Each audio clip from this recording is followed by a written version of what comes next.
क्या आपको पता है कि दुनिया का सबसे छोटा लिखित संविधान कौन सा है? या आप जानते हैं कि भाई कौन सा संविधान परंपराओं पर है आधारित, या हम कहें अलिखित संविधान है?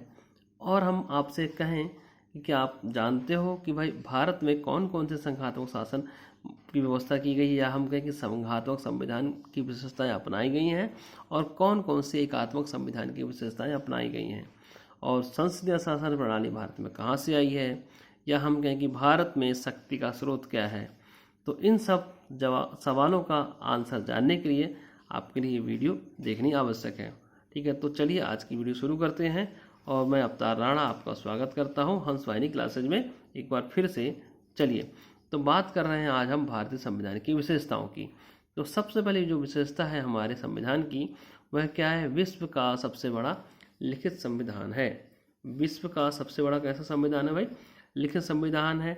इसमें आज के डेट में गणना के हिसाब से तो 465 अनुच्छेद हो गए हैं लगभग, ठीक है, लेकिन मूल रूप से उतने ही हैं जितना संविधान लागू होने के समय थे।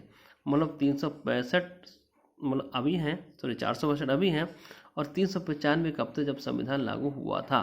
ठीक है, और गणना के हिसाब से भाग 25 हो चुके हैं, लेकिन मूल रूप से अभी भी भाग कितने हैं? 22 हैं। अब गणना के हिसाब से कैसे, मैं आपको एक एग्जांपल देता हूँ कि भाई आपके पेपर में, मैं कह रहा हूँ कि भाई आपके एग्जाम में सवाल आए, ठीक है, इधर दिखा देता हूँ। मैंने कहा 1 सवाल आया, 2 सवाल आए, 3 सवाल आए, 4 सवाल आए, 5 सवाल आए। अब आए तो आपके 5 सवाल, लेकिन मैंने कहा कि इसमें आपके 3 पार्ट हो गए, का हो गया, खा हो गया, गा हो गया। ठीक, चलिए भाई, इसमें मैंने कहा भाई लास्ट वाले में मैंने कहा 2 सवाल हैं, का और खा है। और ठीक, अब देखा जाए तो मूल रूप से 1 2 3 4 5 ही सवाल हैं, लेकिन आप गिनने बैठ रहे हो तो 1 2 3 4 5 6 7 8, तो कितने सवाल बैठ रहे हैं आपके? 8 सवाल बैठ रहे हैं, गिनने बैठ रहे हो तो यही हमारे संविधान के साथ है कि भाई गणना के हिसाब से तो भाई आपके ज़्यादा हैं वो, ठीक है, लेकिन मूल रूप से अभी भी कितने सवाल? 22 सवाल हैं, और बैठ रहे हैं गिनने को तो 25 सवाल निकल गए। ठीक है, या हम कहें कि 395 सवाल हैं और गिनने को बैठे तो कितने सवाल निकल गए? 465 सवाल। तो मूल रूप से वही उतने ही सवाल हैं, मतलब उतने ही अनुच्छेद हैं, समझ में आई, जितने शुरू में थे। लेकिन अब बढ़ते बढ़ते गिनते कि भाई 21 का क बढ़ गया है, ठीक है, इस टाइप से 39 का क बढ़ गया है, तो ऐसे बहुत सारे गिनने को बैठ रहे हैं, तो हमारे बढ़ते ही चले जा रहे हैं। अच्छा, लेकिन अनुसूचियां हैं वो पहले कितनी हुआ करती थी? 8 हुआ करती थी, और आज की डेट में कितनी है भाई? 12 है, जिसमें 9वीं अनुसूची 91 मतलब 1951 में पहले संविधान संशोधन द्वारा जोड़ी गई, जो कि भूमि सुधार से थी। 10वीं अनुसूची 1985 में 52वें संविधान द्वारा जोड़ी गई, जो कि दल बदल से है। 11वीं अनुसूची 1973 में 73वें संविधान संशोधन द्वारा जोड़ी गई है, जो कि ग्राम पंचायत से है। और 12वीं अनुसूची भी 1993 में 74वें संविधान संशोधन द्वारा जोड़ी गई है, जिसमें कौन है भाई? आपका नगर पंचायत है। और इन सब संविधान संशोधन की मैंने एक वीडियो बना रखी है, आप मेरे चैनल में देख लीजिएगा। ठीक है, तो आगे बढ़ जाते हैं। तो भाई हम भारतीय संविधान की विशेषताओं की बात कर रहे हैं, लेकिन दुनिया के भी संविधान कुछ देख लेते हैं कि भाई अमेरिका का जो संविधान है ना, वो दुनिया का सबसे छोटा लिखित संविधान माना जाता है। और इस संविधान की एक खास बात यह है कि यह संविधान विश्व में पहला आधुनिक संविधान है, या हम कहें कि आधुनिक विश्व में पहला लिखित संविधान है। कहाँ का? अमेरिका का। और ब्रिटेन का संविधान क्या माना जाता है? ब्रिटेन का संविधान परंपराओं और प्रथाओं पर आधारित माना जाता है, इसीलिए इसे अलिखित संविधान भी कहा जाता है। मतलब ब्रिटेन का आपका अलिखित संविधान है। अगर आपसे सवाल आए तो ये आपका अलिखित है और परंपराओं और प्रथाओं पर आधारित है। और अगर हम बात करें कि यह कथन किसका है कि भाई विश्व का सबसे बड़ा लिखित व विस्तृत संविधान कौन है, तो भैया वो भारत का है, और ये कथन है हमारे आइवर जेनिंग्स का। तो आइवर जेनिंग्स ने कहा था कि भारत का जो संविधान है दुनिया का सबसे बड़ा लिखित और विस्तृत संविधान है।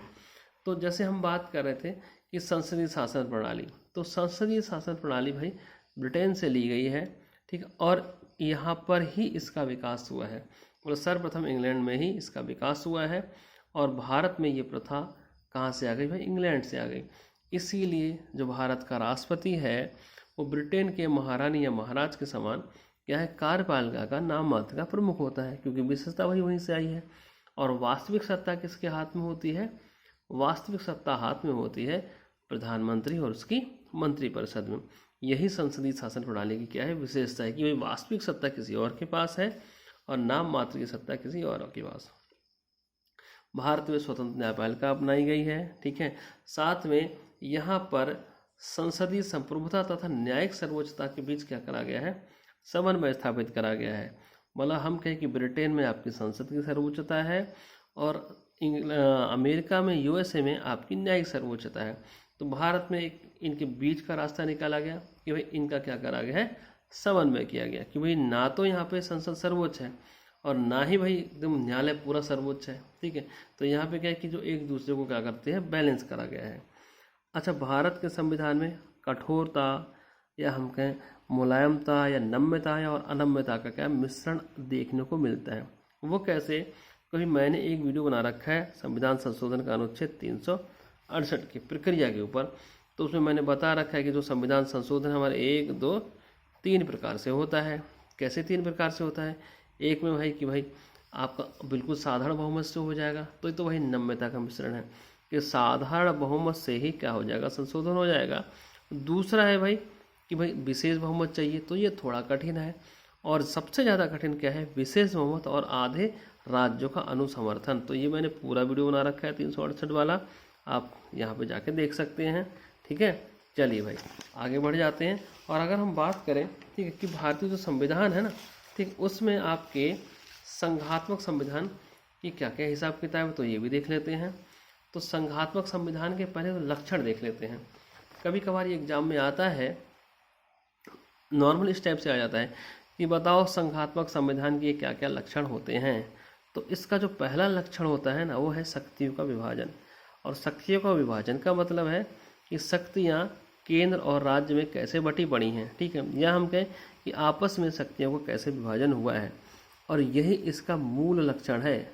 शक्तियों का विभाजन ही संघात्मक संविधान का मूल लक्षण। अगर आपसे पूछा जाए 4 ऑप्शन दे दे इन्हीं में से, तो इसका मतलब सबसे मूल लक्षण क्या है आपका, शक्तियों का विभाजन, जो कि भाई हमारी नीति निर्देशक तत्व में बता रखा है। बताया है कि नहीं बताया, चलो भाई देख लेते हैं बताया है कि नहीं बताया, ठीक है। आगे बढ़ जाते हैं, ठीक है।